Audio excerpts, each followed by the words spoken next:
The 10 News Weather Authority, always watching and tracking for you from the JES Weather Center. 6:47 this morning. A lot of folks still talking about that halo, that ring around the moon Sunday night. Gorgeous shot here from Faye Carter in Wirtz. And a lot of you guys have been sending in pictures of it through Pin It. Keep them coming. We've got a photo gallery right now on WSLS.com. Here's how they form. You've got the moonlight coming in. You've got ice crystals in the cirrus clouds about 30,000 feet above the surface. And the ice will actually bend or refract the light at a 22-degree angle. It's a perfect angle for us to then see that halo around the moon or during the day around the sun. Cold enough for ice, especially here at ground level. Wytheville and Martinsville, 21 degrees. Lynchburg, Covington, Hot Springs, Danville at 26, though thankfully things are dry. The commute is smooth as we're heading into work or school this morning. Just a cold one to start out. Upper 40s and lower 50s this afternoon. We see more of a mix of clouds and sun today than what we saw yesterday, just because of a northeast breeze helping to bank up some of the clouds up against the mountains. But outside of that, breezy with clear skies through about midweek.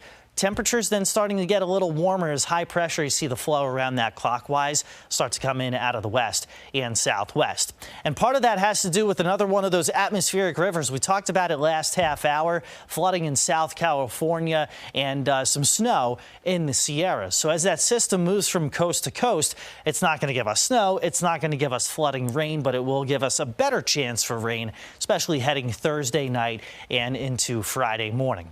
Beyond that, the wind changes out of the northwest. We're briefly colder Saturday. Then by Sunday, we start yet another warming trend. So the weather seesaw continues and it starts to go up heading into next week.